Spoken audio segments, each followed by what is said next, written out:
This is Total Warhead, and welcome to another early game guide here in Total War 3 Kingdoms.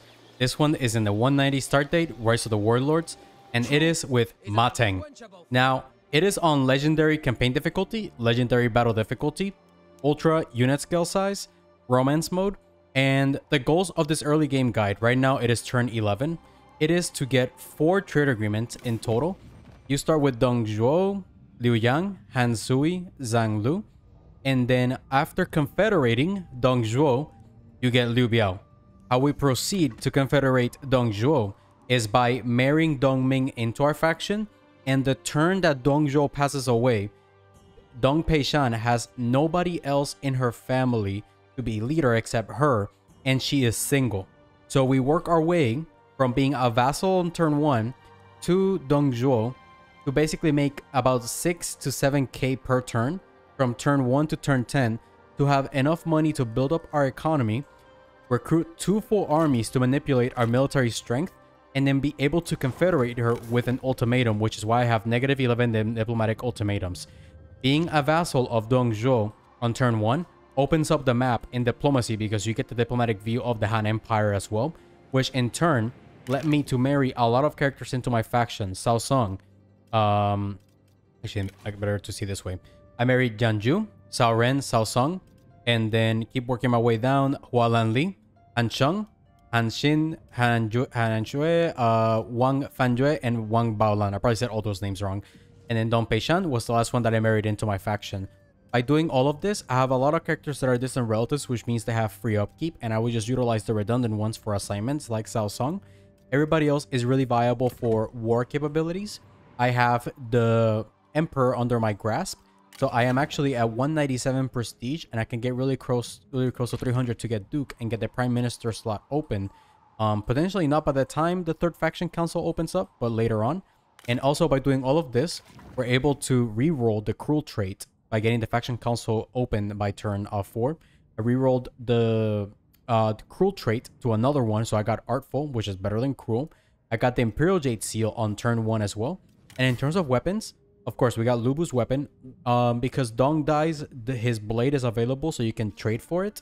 Everything else that we have here is just acquired via throughout the campaign. And this one also acquired, and the Art of War. Both I acquired when I confederated Dong Zhuo as I asked for these items. So aside from all that, basically, hopefully you enjoy this early game guide. Let me know if you have any comments, anything that I should do any differently to help with showing you how to progress these first 10 turns for Teng, or how to do any other early game guide in this game. I really want to thank y'all for watching, and I hope you enjoy what I've cooked up for you. Alright, there's a lot of shenanigans that I'm going to be doing here on this turn 1 in order to get to the objectives that I want to. I want to get a trade agreement with Zhang Lu, so then he doesn't get a trade agreement with Dong Zhuo. Dong Zhuo has available trade agreements in a couple of turns. So does Han Sui because he's landlocked, and Liu Yan because he has nobody around him to trade with. So by turn 2 to 3, depending how fast you take out Gong, you can get 4 trade agreements as long as you get to second Marquis. Additionally, I will be a vassal under Dong Zhuo because you can actually get about $2.5k per turn over Dong Zhuo as a vassal. Net gain, that's profit, by getting a lot into a lot of wars for him. Mainly I'm going to be doing against other Yellow Turban factions, bandits, and minor Han factions. And from there, maybe Lu Sheng as well. And from there, Dong Zhuo will be very happy with me, and by getting him to best friends, I can also afford getting ancillaries from him and getting even more money. So we will definitely do a lot of shenanigans with him. We'll also get deals with the Han Empire, and I want to proceed to take out Gong Du as soon as possible. I will also do Divorce Sim because this is loyal to the Han faction, so we can definitely get vassalized under Dong to improve our overall strategic threat level, open diplomacy with everybody, and therefore get a lot of distant relatives in order to have a lot of free character salary upkeep. Characters that we can utilize early on, like Yanju of Baihu to give us mending. We can get both of the Cao characters to weaken Cao's character capabilities. We also are going to marry the 2 females of Wang Quan, which will in turn let me continue to get more characters married into my faction. All 3 of the Han Sui characters that are available will also be married to me, and one of them actually has patience to start out, which is very strong. Without further ado, let us begin. Alright, first action that I'm going to do is I'm going to divorce Hualang Li from Teng because She starts on turn 1 already married to him. They share children. Therefore, she is a distant relative, meaning that she has free character salary, but it also means that I can utilize her for marriage purposes. Whenever you do divorce sim, just take this into account. If you're gonna marry characters from another faction, and you have female and male characters you're gonna marry into your faction, marry the females first, divorce them, and then leave a male married to your own family. So therefore, if you already had a woman, you'll still have a woman available for marriage purposes as a distant relative, because you have one of her brothers married to the existing woman like Wang we have here, married into our faction. Aside from that, I want to take into account that I have 351 coming in per turn. We're going to take into account how much we're going to end up with on turn 1. We also have these ancillaries. I suggest that you roll to get a silver item on turn 1, because it's going to make trading for the Imperial Jade seal, which we will do, easier, as we will trade silver items to Sun Jian to make it happen. All right, I'm going to ask for vassalization from Dong Zhuo, $2,000, which is what he has immediately, and 312 per turn, which is 312 out of 2,604 he's making per turn on turn 1.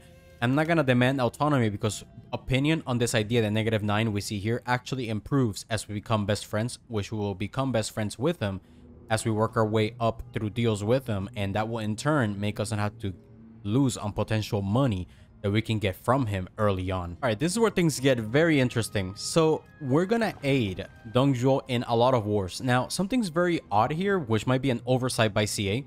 If you actually join war against bandits or Han, you notice that Dong Zhuo's attitude improves with you. But if you aid against, for example, a Yellow Turban faction, his attitude does not improve any further. That is very odd, but anyways, we're gonna aid with Dong Zhuo versus a couple of factions to get to best friends. For example, Tanjian, which is the Han one, faction here, and get as much money as we can from him on this turn. So we're gonna just keep joining wars with very minor factions to get as much money as I can for the first 10 turns of this campaign. All right, next war declaration against Liu Dai. That'll give me $310 per turn for the next 10 turns. And now Dong Zhuo is at 137. I just need to keep working him up here with other deals to get him to best friends. All right, next faction here is Hang Fu. 3.1 to join war against him, 265 per turn for the next 10 turns. Now, whenever you get a faction trending towards above 151 in attitude, you can manipulate the current attitude to get up to that level on one turn by giving them money, immediate money, that turn. So you see right now the current attitude is at 124. I give him a penny, now he's at 132, and you just keep giving him pennies until he becomes a best friend. All right, next one is war versus He Yi for 288 per turn for 10 turns. All right, next one is war versus Huang Xiao for 285 per turn for 10 turns. All right, this one's a massive one for 367 per turn for 10 turns against Sen Jian. All right, and here San Jian, the bandit, for $300 per turn for 10 turns, leaves Dong Zhuo only making 287 per turn after I complete this deal, and actually leaves Dong Zhuo, after doing all these deals, trending towards 174 in total attitude. All right, and the next deal we're going to do here is for almost what he has left here in terms of money that he makes. Out of 287, I'm gonna drop it down to 268 for the Dong. The man guarantee of autonomy, a bronze item, any of them that he has, and then the marriage with Dong Ming. Now, this marriage I really don't care much about. The reason why I'm doing this is in order to get Dong Zhuo very happy, because I'm going to be doing a lot of marriages with factions that he does not like. And then in turn, it's going to potentially drop him below best friends, which I do not want him to be when I want to demand independence from him, which he can actually agree to positively. So let's do this deal, and then we're going to banish Dong Ming and make sure that everybody else, we get the marriages we need to get done. All right, so important. First off, yeah, we're going to divorce Dong Ming. What I want to establish here is try to banish characters before you add any potential new characters during your turn into your campaign, because the banishment would only affect the satisfaction penalty that it brings, right? It will only affect the characters that are currently in your faction, not anybody that you bring after you do the banishment that turn. Another thing I'm going to do is Lu Sheng is a faction that I really don't care much about. So I am going to go to war against them for Dong, and that's going to be 5.1 positive. I'm going to give a very basic common item in order to get a silver item from Dong Zhuo, which is going to make much cheaper trading for the Imperial Jade seal from Sun Jian. And we're officially beginning deals with Han Sui. Now, we started a coalition with him at the beginning of the campaign, but when we become Vassal of Dong Zhuo, that is cancelled. And now I can do non-aggression pacts, military access with him because I do not have a coalition with him. And that supersedes these two options. So now I'm going to ask for as much money as I can from him and the 3 characters that he has available for marriage early on in this campaign. So it's very fast to actually do these deals. We just do this. Boom, there you go. And then marriages. All right, and now I'm gonna marry first the lady. He has 2 more males to marry, and I'm gonna ask for $1,000 that he has left here in order to afford the divorce with this first character. And I already asked for his remaining money, so the $2,000 is enough to divorce 2 of the 3 characters that he has, and I'll keep 1 of the males married into my faction. So Han Jue ended up marrying Ma Teng. We're going to divorce her and then proceed to marry the 2 characters in Han Sui's faction. And here's the next marriage with Han Xin, and I'm gonna ask for 233 per turn for the next 10 turns. And then here, divorce this character that I just married, and finally we're gonna marry the 3rd male that Han Sui has, and that will be it for marriages with him. 13.5. We do this, and with that, we only have about 1.8 left to make any potential deals with him. I don't think there's much that I can actually grab from him at this time, except perhaps maybe request food or actually that should be it. Yeah, so it's a little bit more positive than I would like for any deals. I'm not gonna trade with him because Zhang Lu's the one I want to trade with on turn 1. And yeah, I could ask for food for 10 turns, but I think that's okay. Let's just do this deal and leave it as it is on the table. All right, and here is the very expensive deal that I want to make early on in the campaign. I'm gonna trade 2 bronze items, silver items, a bronze one, right? One of the silvers I got from Dong, another one I waited for RNG right at turn 1, and then I'm gonna give away $332 per turn for the next 10 turns, and then 2.1 and then a bronze item to get the Imperial Jade seal, which is one of the best deals you can do in any campaign to acquire, as is a very strong item to have at any time in the campaign. All right, and going to Ma Teng, let's now equip him the Imperial Jade seal to make sure happiness is extremely high across all characters in my faction. Now we go to the key of the campaign, Wang Quan. What makes Wang Quan very unique is that he has 2 females that you can marry into your faction, which makes it really good to at least have an additional one acquired after you divorce the first one, right? So you can have a distant relative available for marriage. So we're gonna have another female available for marriage purposes. Here, we're going to divorce her and now marry the other one into our faction. All right, similar deal. We've acquired another female. We're gonna give up a bronze item and then money over time. And remember, every time you get a distant relative, that's free upkeep. Every single distant relative that you get is $150 per turn that you end up saving throughout your campaign. All right, and one last war declaration that I'm gonna join Dong with, and it's with the guy that I just married his 2 daughters into my faction, Wang Quan. I'll get $11 back, $11 per turn for the next 10 turns, and then also the Iron Archer, just a bronze item that he has for deals that I'm gonna continue doing this campaign. All right, now I'm gonna go to Cao Cao and I'm gonna marry Han Jue to Cao Song and just make this simple deal here for 0.7. And I don't think he just starts with $2,000, so I really don't want to push getting any more money out of him. And here, we're going to divorce Cao Song and keep him in our faction and go back to diplomacy and marry Cao Cao's last character, which is Cao Ren, to one of these females. They both don't like him. And then from there, it's a 0.7. Let's just make it happen. All right, and one final marriage. I'll trade 2 bronze items that I've acquired either via trade or started the campaign with, in order to marry Yan Yu into my faction to have a character with mending, which will be really good for Ma Xiao once he's in duels in the campaign. Now it is time to actually start doing battles, what most people would do to start the campaign. So important. A high level character will have more capture chance than a lower level character, even though Pang De is good to put as leader of an army because he does have flexibility and Ma Teng does not have it to begin. So 5% replenishment will be good, but I only do it like after this and when I'm not gonna necessarily be doing battles. So here we're gonna engage this army first, and auto resolve is actually good enough against this battle. If you actually put Pang De first, you get 51% capture chance, but with Ma Teng leading, it's 55% capture chance. Very good.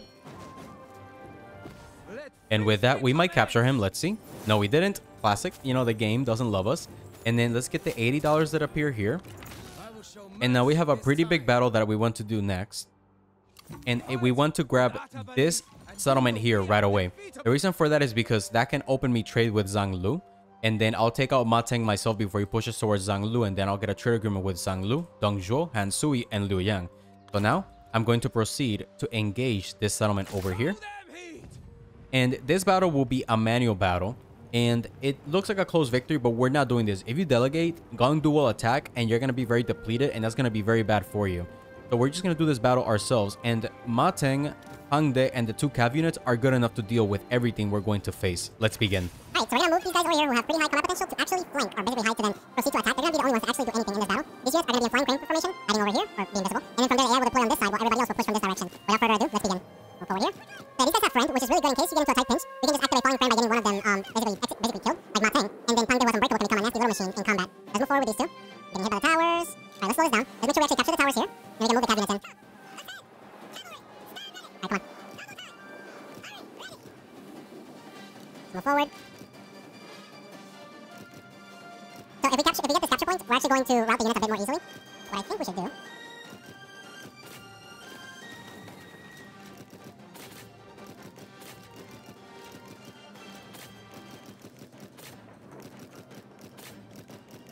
There you go. Excellent, we took out one of the strongest units. It's shattered. I'm moving. Very good. Let's get a stamina back on these 2 units, because the stamina right now is at green and green. And 2 of our units are kind of bundled up right now. Oh, yeah.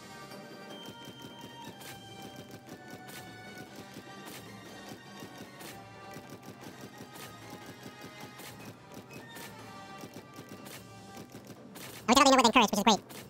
Done. Now, the enemy is actually forming up pretty well here. So what we're going to do is actually do some little shenanigans. We're going to dive in straight into these guys.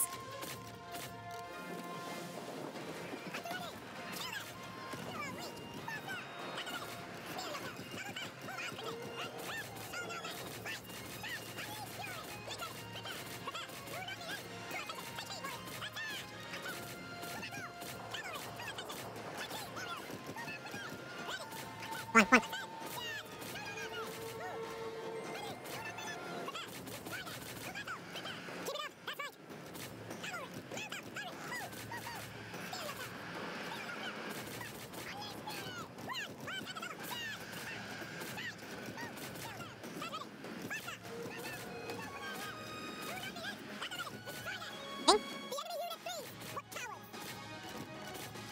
Okay, very good. Get out.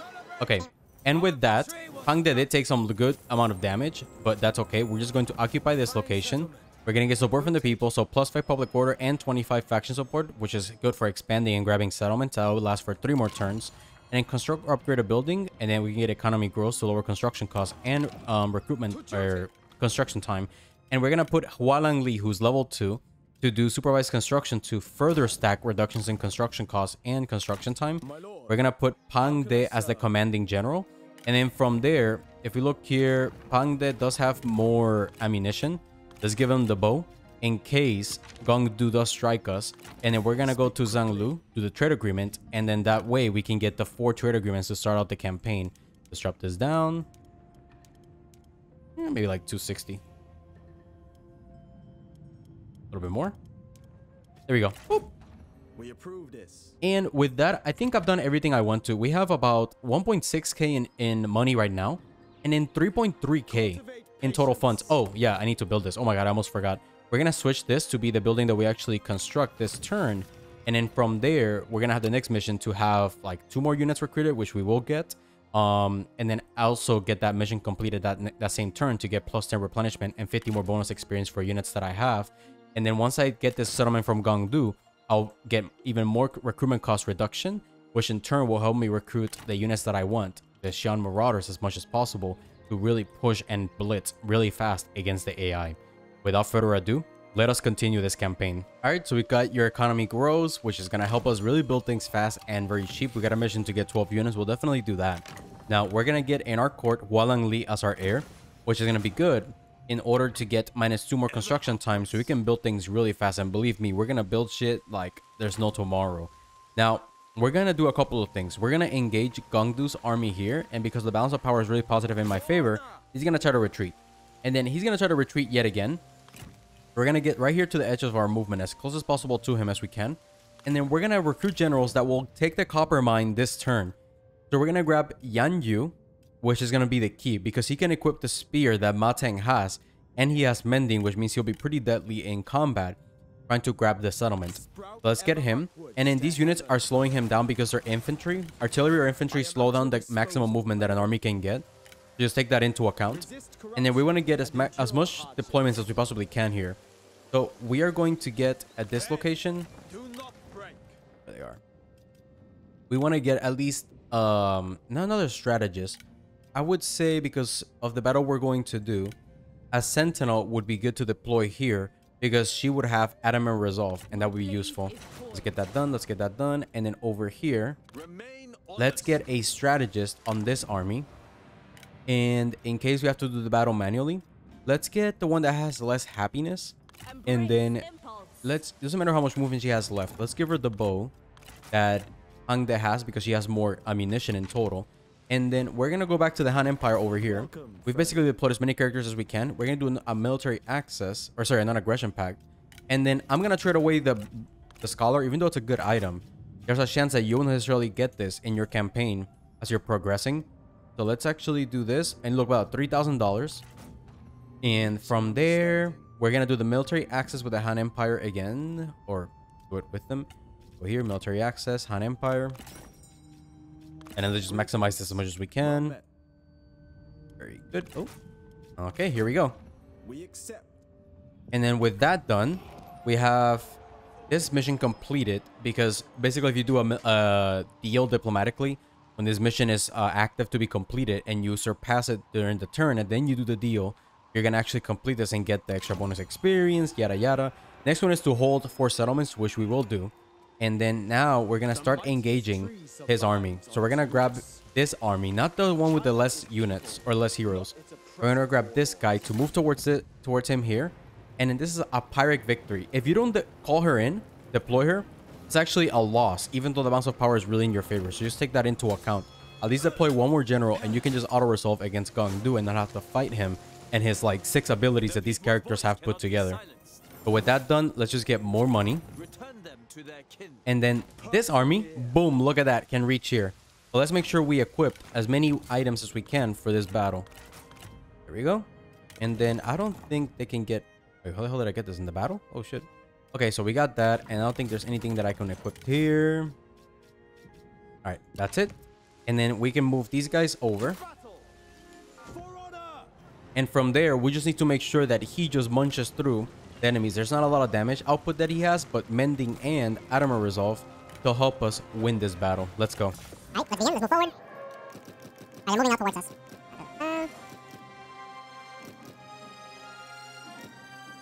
We're gonna do a couple things. We're gonna move up, and actually we're gonna work our way all the way up here. That way we remove the morale bonus that the AI is getting.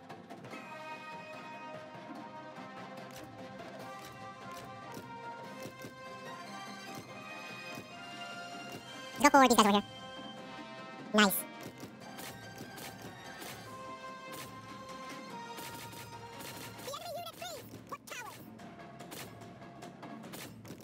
So we're done with the cav units. Careful. The thing that's hurting us a lot is the towers. Should we route them? This one? Alright, all 3 bow units are done. That's good command potential done, especially this gear because it does have the... what do you call it? Keep going, keep going. Let's remove them. Oh wait, we still got the morale bonus. Okay, just stand around. We get our stamina back. That's gonna be helpful. Watch this guy.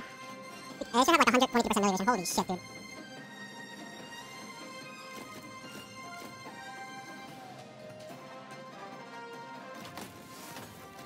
Just keep munching them.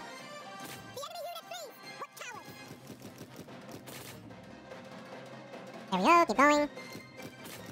I'll come back. Make sure they shatter.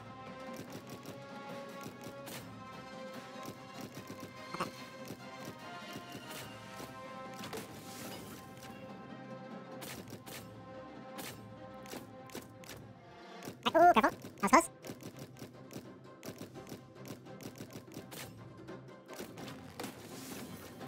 Excellent. No cycle charging is better here, but I'm just actually just trying to beat him up.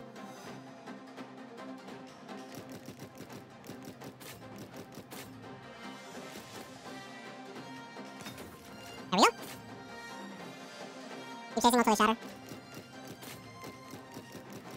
Right, got the morale bonus back, but even then they're super low on health.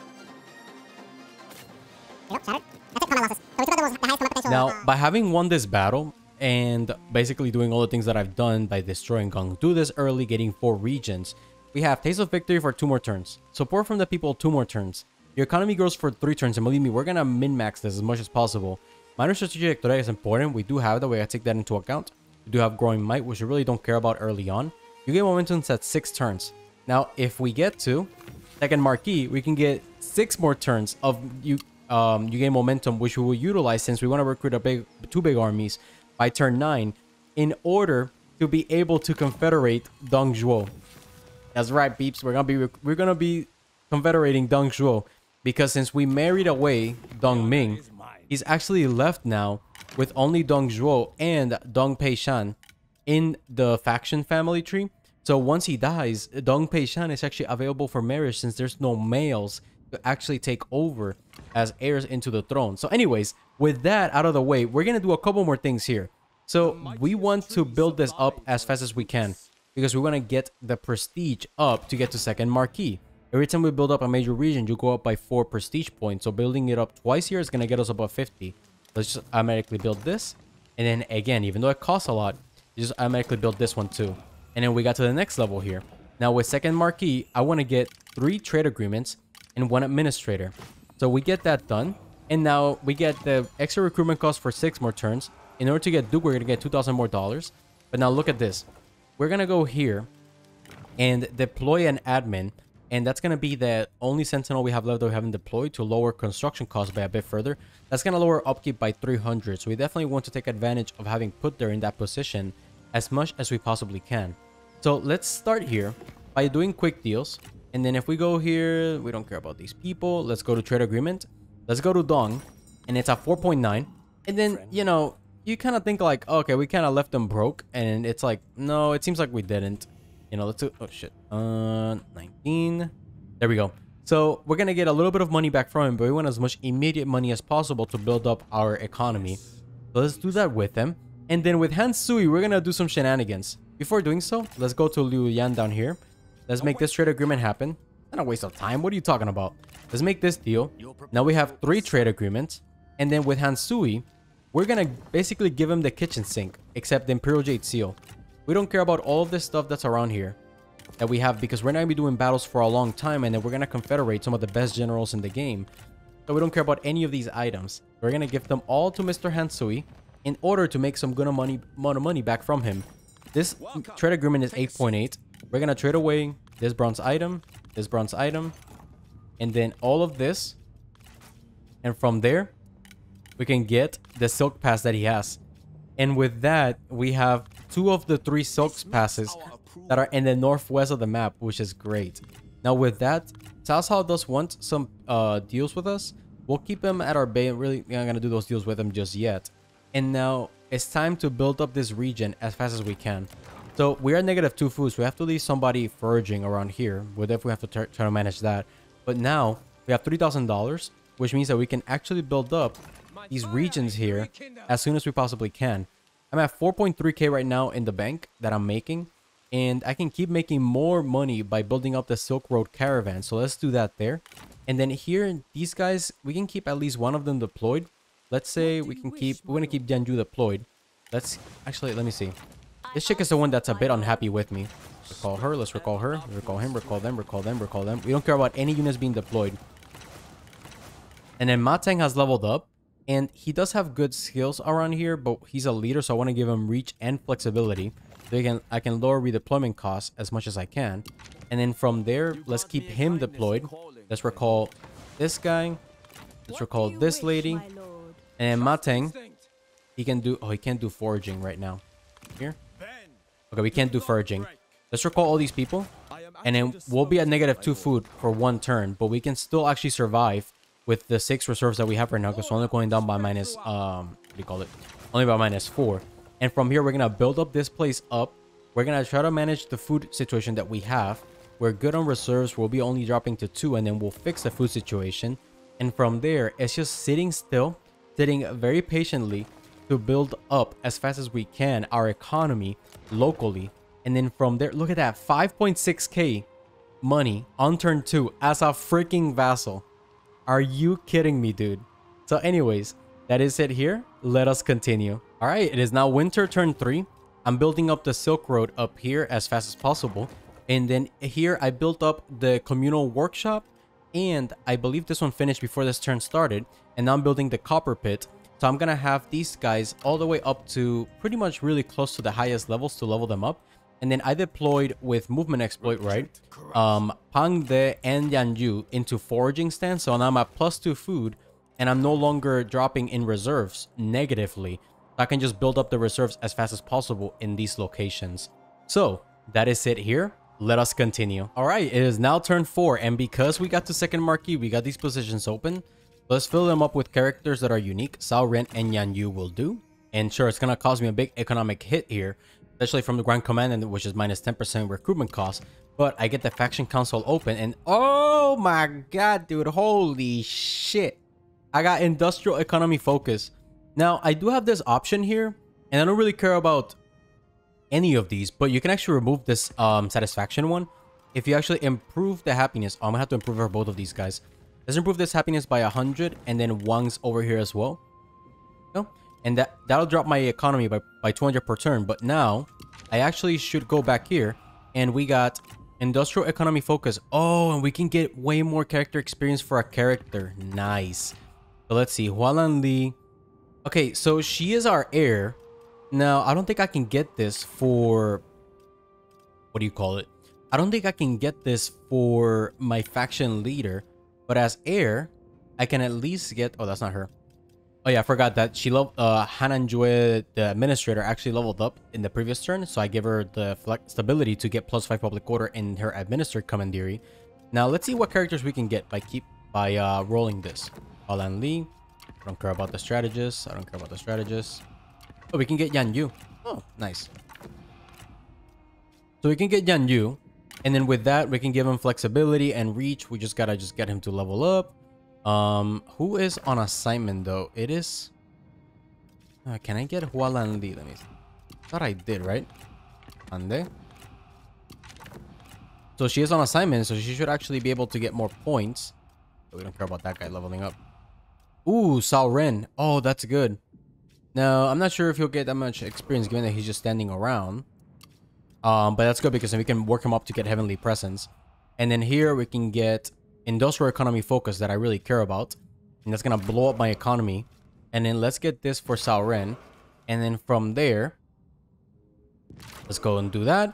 And look at that. We're back to 6k income and minus 20% construction cost, which is going to be good for me. So let's help build this place up as fast as possible. Oh my god. Only 1200 to build a copper mine to level 3. Let's automatically build it. And then we can build up here. Let's see. We can get... I want to get labor to get population growth as fast as possible in order to get the bonus to income from resources multiplier ASAP to us as we can get 100% more income here. So let's just multiply this up or build it up. Oh my god, we can build this up so fast. Oh wait, hold on. I forgot, I can build this right now. Let's get a reform here in order to get one of these to level 3. This one. Yes. How much do we have enough to build this one? Oh my god, dude. And I think that's where it stops because I don't think I have enough money to build anything else. How much is the inn? Dude, no way. The inn is only 78 bucks to build. What? What in the actual world, dude? Okay, well, I guess we'll take advantage of this. But I do want archers recruited. I don't necessarily care too much about the crossbows. And then they'll give me 4% more character experience faction-wide, which wouldn't be bad. But then again, I want to get as much money as I possibly can early on. And that'll help me out, at least there. Private workshop is also great to build. I'd say we can just go for the inn and get the money. And automatically we're just going to make money out of doing this. And then we can just maximize our population as fast as possible by building this up. But damn, dude, this is just disgusting. Main building, only 1400 to build. Wow. And then giving Cao Ren is not doing anything. Let's just get him. I don't have the money to deploy him. Okay, well, whatever. I can get one more person deployed. Let's get her. Move her out. And then put him foraging. Put her foraging. And now we're at 6 food, which is pretty cool. And if we want to, we could build this up. But I'm not going to do that. I think we're good as we are. And then here, we don't want to build that. We could build the horse pastures, but I don't have necessarily the money to do it. It's at 690 right now. And I don't think I can get the money from deals. Let me see. Oh, there's this guy. Okay, Shall we begin? there we go. We reach an understanding. And then who else wants to do deals? Some random. Make it quick. Oh, nice. We can get enough. We accept your offer. And then from there, let's go back here. Build this up. And yep, we almost have our economy fully built and it's like turn 4. We do have one more position open, but we don't care about filling that up. This is just an auxiliary in case we do get somebody that's really unhappy, so they actually get happy enough. And then I'll keep the public order going up as slowly as it is. Although I could actually help maximize it by bringing down my economy down here. And then let me look at public order. What is it right now? No, don't do it. Because I'm going to confederate Dongzhuo, and then I really want to maximize the public order across all these regions, and I'll take advantage of that to help build the public order in this location as well. And then there's characters appearing. I'm going to keep ignoring them. And then from here, it's just going to be the slow game in order to just keep this all built up, slow down, making as much money as I possibly can. And then from there, basically just basically span up the wazoo here. But actually, let me see.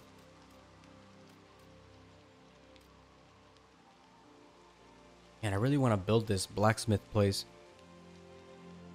because of their recruitment cost reduction and also the income from industry bonus, which is pretty cool. And then go from there. How much do I need? 613. Okay, drop this. We'll build this one right now too. 25k. Holy shit. Yeah, we'll build a military when we can. Let's just build this up here and then get this population blowing up. Okay. Yeah, forget about the horse pastures. We're not going to build any horses just yet. And then from here, we can just continue up the walls. We're just building up like there's no tomorrow. So, that is it here. Let us continue. All right. So, a couple of actions taken here on turn number 5. I'm building up the laborer conscription housing, or I finished building up. I did get a Jade Snake for some reason. And then I basically summoned Cao Ren, Wang Baolan, and Han Cheng. I'm trying to get people into the armies that I want to in order to build them up when I recruit the units. And then from there, I'm building up the tribal horse breeders here. And then the blacksmith to get 10% more income from industry and lower recruitment costs locally in this area. And because I have people foraging, I can actually build this up in level in order to be able to get, a city constructed. Because I need to be able to start recruiting units pretty damn soon. So I'll build this up here to get that minus 10% recruitment cost, and then I start building up the city the next turn in order so when turn 9 comes around, I can get this place all ready to recruit units, as I want to get the starting recruit rank building also constructed locally in this area. So that is it here. Let's continue. All right, and then here I basically recruited the last lady that I needed to fill up both of these armies, right? And then continuing here, I am building up the city, right? Ongoing here to trying to basically get it to level 5 in order to get the starting recruit rank +2 for units, which I'll be utilizing to recruit the units on this front. And then from here, I'm just building up the tribal horse camps in order to get this to the highest level. And then from there, get even more recruitment cost reduction applied. So that is it here. Let us continue. All right, this turn, Yan Yu leveled up, so I give him flexibility. Nothing economically that I'm doing additional to what I did last turn. And then Fugan came of age, but I really got 2 strategists to basically do what he can. So I'm going to release him from services. I don't really care about him. And then from there, I think we're in a pretty good state continuing here. And being able to just keep waiting for the economically build up in this location to build up the massive armies. And then from there, getting ready to confederate Dongzhuo. Let's continue. All right, it is turn 8. Time to get ready to recruit. So the previous assignment is over, so I can put someone with oversee mustering to reduce mustering turns in local commandery. I instantly finished constructing the city, and now I'm building up the conscription office to get +2 starting recruit rank in this location. And I also have the -10 recruitment costs here. And then I actually got available for recruitment Gong, who has no past loyalties, hasn't been with anybody, so we can just recruit him into our faction. Sagmin is also available, who's not necessarily bad, but I think we're gonna get good enough other strategists into our faction, so we definitely want to get them as well. This lady, then we don't necessarily need her here because we can just get Gong available, and then we can actually put him. Does he get along with Teng? Let me see. Along with Vassal. Okay, so let me go to characters, action. thing. Oh, can't see it. Okay. So anyways, that's okay. Land without people is bereft of spirit. Go back here How may I serve? and just deploy Gong to this army. May wisdom flow. All right, that's it there. And then I think we're good here to continue to build up our massive army. All right, so now we have character personality trait reroll for Teng. We're going to take this. And then we're going to increase starting recruit rank for all units locally because we don't necessarily care about Wudu anymore with the improved commandery infrastructure as we already built this place up. So we're good as it is. So let's get this place here. And then we have pending options here that we can actually take and we're reform. So let's take the one that lowers recruitment cost by minus 8%. And now we're going to go crazy. So for this army over here, where? Oh, shoot. Why can't I grab my tanks? There we go. So let's give this lady who gets a bit unhappy the minus, what do you call it? Not this one. The minus 5% recruitment cost. Actually, let's give this guy that has more resolve. Let's give it to him. Actually, to her. Forget about that, even though it's resolve. Let's go over here and then lower her recruitment cost by 5%. And if we look here, only 26 bucks to recruit these elite freaking units. Almost free to recruit. And in here, we're going to go for spear guards, of course. And then on this front, we're going to go for a gazillion of these crossbows. And then for this army, we're going to give Cao Ren the upkeep reduction. General of the right. And then from here, bunch of spear guards. Off of Shan marauders. And then on this one, a bunch of crossbows. So now we've built up 3 armies, which we need. And sure, we're at negative income. We're at 17k coming in. And then on this front, we don't necessarily care about building this up right now. We can just deconstruct it. And in this location, we definitely want to get more money as much as we possibly can.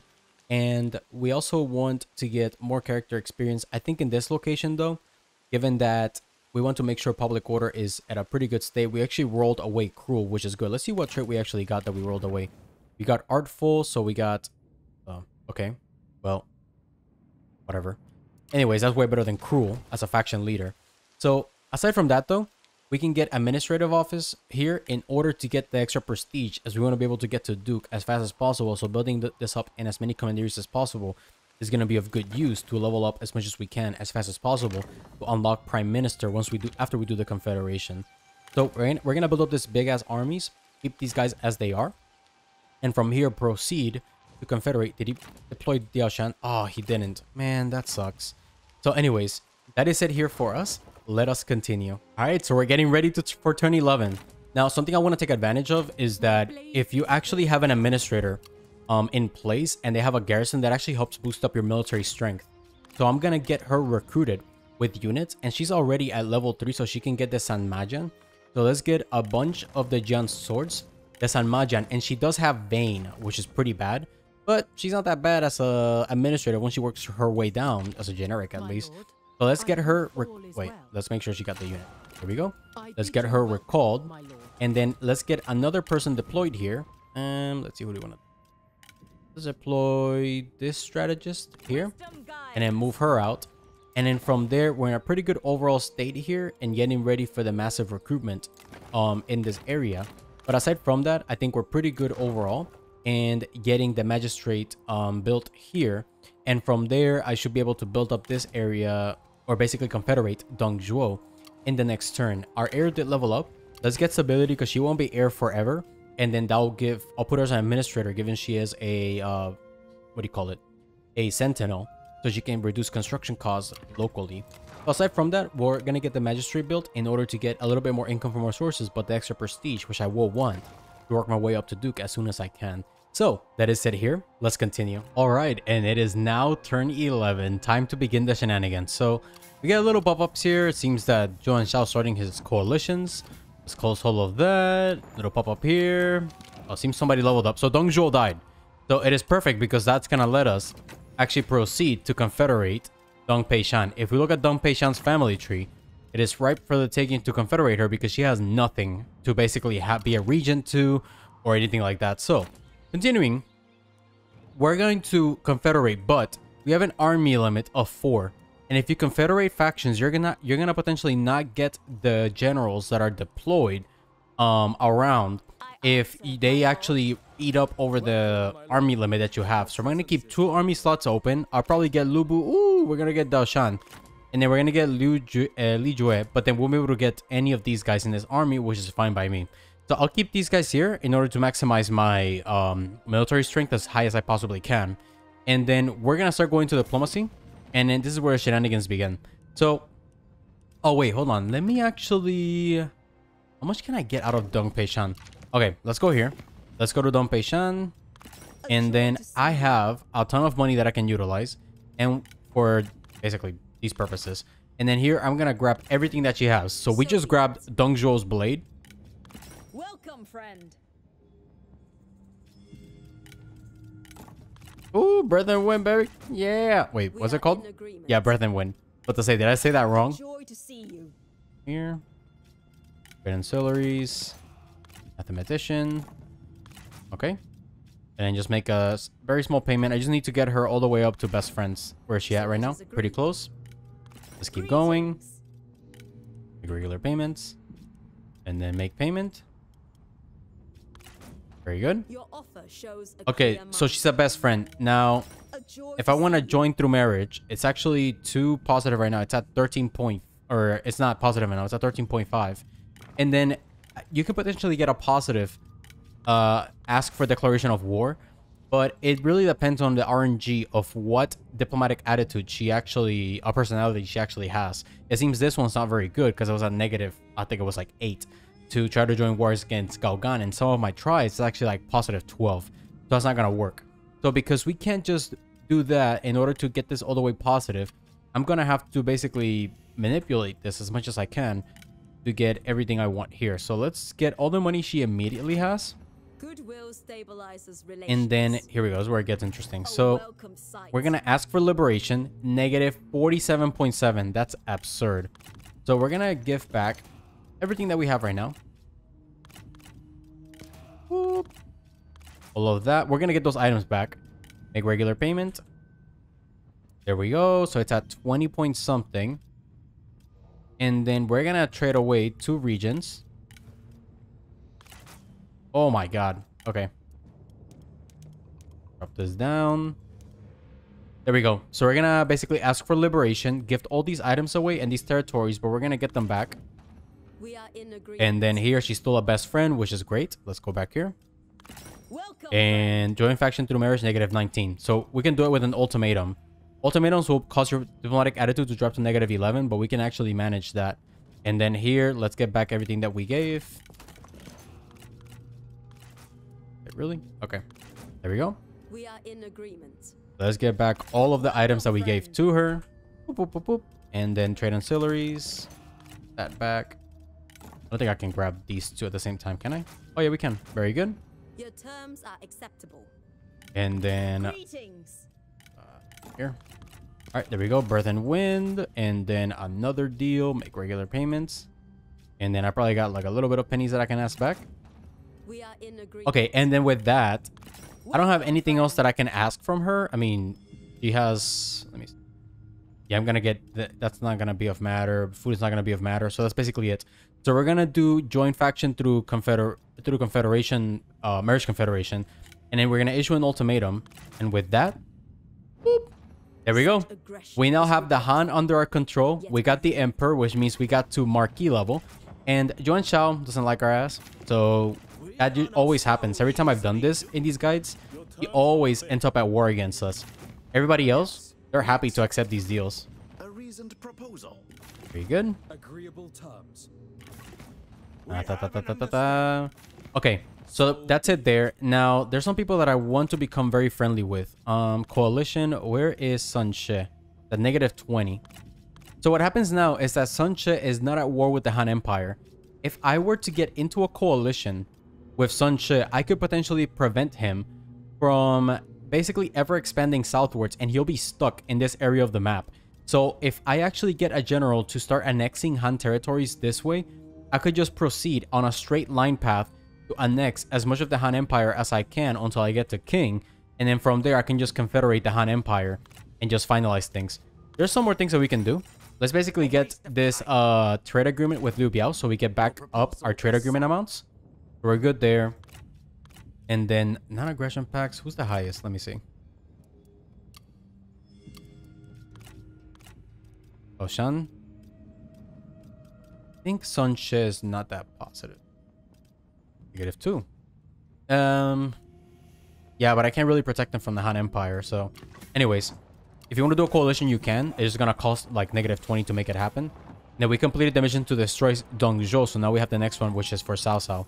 So we have a lot of things to do. You don't want to recall these generals if you're gonna put them in the faction court. So we are going to do that. Oh my god. Okay. So first off, the court, we need to open these positions up. So let's go to Marquis. And then we have Hedong and we have Jinzhou, two phenomenal locations to put up characters in order to build them up. Additionally, we could potentially get good spies by opening up a spy slot if we wanted to. So let's get 2 administrators. That will be a pretty good amount. And then assignments, I probably want to get 3 assignments in total. But let's get 1 spy, which actually is good enough for now. And then we can get 5% more character experience. So let's get another assignment available. And then from there, we have 197 prestige out of 300. Let's go to the court. And then there's some very unhappy people. Lubu is at, holy shit, 0. Whoop. Let's put him there. And then who else? Okay. Zhang Liao is a great administrator. And we're going to put him to the best commandeer in the game, Hedong. And then if we keep going, let's see.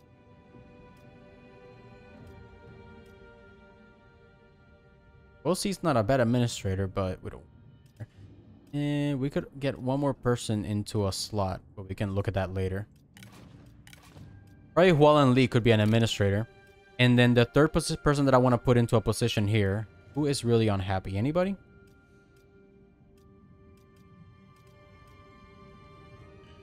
Yashan seems really happy. Everybody else is like level 2. So it's not like I really need to put anybody else up here. Yeah, she'll get along with everybody. It's only Lubu that's, you know, doesn't get along with Sao Ren, I guess. Actually, a lot of people don't get along with Lubu. Yeah, we can just put her to Grand Tutor. I don't know why we just put her there. And then we have 1 more administrative slot open.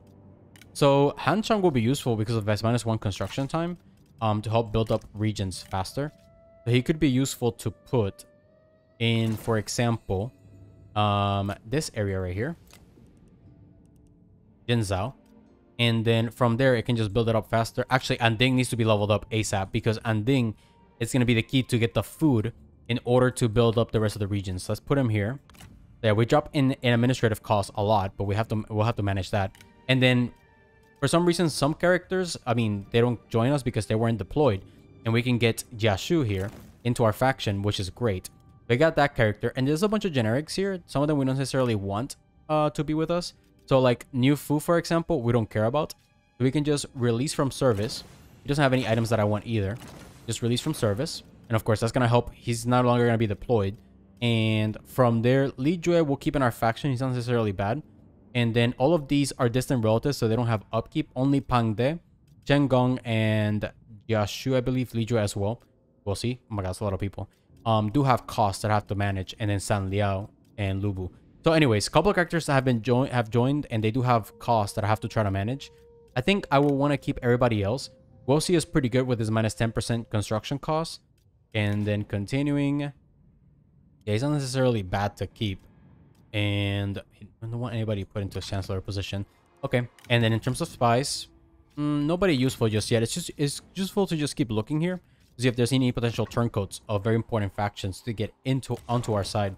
So aside from that, though, we're in a situation where we need to recall some people in order to fix our situation. So our economic situation.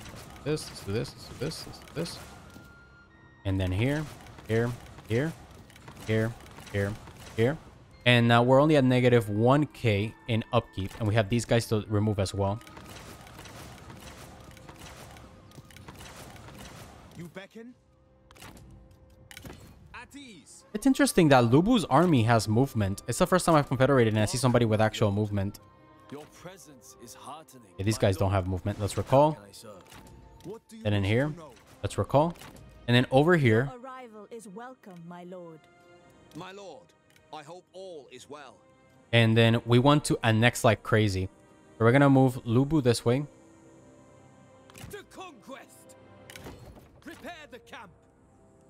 And then over here. Have Jesus. Unified in intention. There you go. 5 food. Things are getting fixed. And then on this front, these guys can be put into a forced march. Because I want to separate these two armies. One's going to go straight shot towards Lusheng and Cao Cao. And then the other one is going to go straight shot towards Shenzhen to the north. So basically want to go all the way over here with this guy.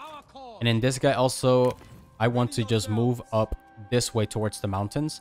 I think it's actually faster. Well, she will actually try to go towards Anding, I believe. So we might have to just actually cross this way towards her. Towards this area. Yeah, let's go this way. 4 turns. It's probably way more turns. Yep, way more turns. Go this way. Okay, very good. And then aside from that, we have one more position open here. And we want to build up this region. This really is the primary one that we really want to bring up. And then we don't necessarily need overseas mustering anymore. I kind of left that over here. I should have removed it. This place has 490k population already. So it's got 27% bonus income from more sources. You're just getting additional good multiplier there. We want to get prestige in every single location that we can. That's definitely something we want to push for. I don't want necessarily to have this negative public order. And I want to maximize my food production in this location. As for this one, public order plus 20 here is not necessarily bad. And then we have the food production multiplier. Like, I don't want this place to produce food because this place is a huge place to actually build, utilize for like getting it built up. So yeah, we're not want to use it like that. And then here we're gonna keep confusion. What the fuck is this shit built here? Okay, so we don't care about the peasantry income. All right, let's maximize the population growth most definitely, and we'll remove this one for now. And then we'll get commerce income built here, and then here we'll demolish this. We'll try to get this place built up, and over here. Well, there's no administrators here. This one is Hananjue, right?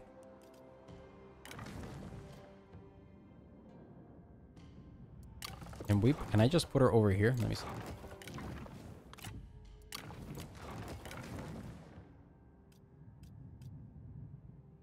No, she got pissed off because of that. So if I go here, how is she doing? She's at 8. Yeah, I'll remove the title that she has. 100. And then let me see these people. So Wang Baolan, she's at 51. And then Han Xing is at 47. If I were to remove these titles, I'm pissed off. There you go. Get him back up. Yeah, let's make sure satisfaction stays pretty high up. So Cao Song's not necessarily bad if I were to put him in a administrative position. 10%. And then, yeah, this is maybe for later. But for now, these places now have been in a pretty good overall state, economically speaking. These places, oh my god. Yep, another Silk Road. Build that up. And then we do want to get this location built now in order to get it to a more defensible state. And then here, we just want to build up this economy as soon as we can. We can build up Luoyang. Don't want to build up anything further over here. Very good. We'll get this army moving towards Shenzhen. This army can just move towards that direction. And then this. We can get good multiplier to income from commerce of silk and spice over here and over here. So a good place to build in order to get a good multiplier to overall commerce income towards these areas. And then no spies available for now. And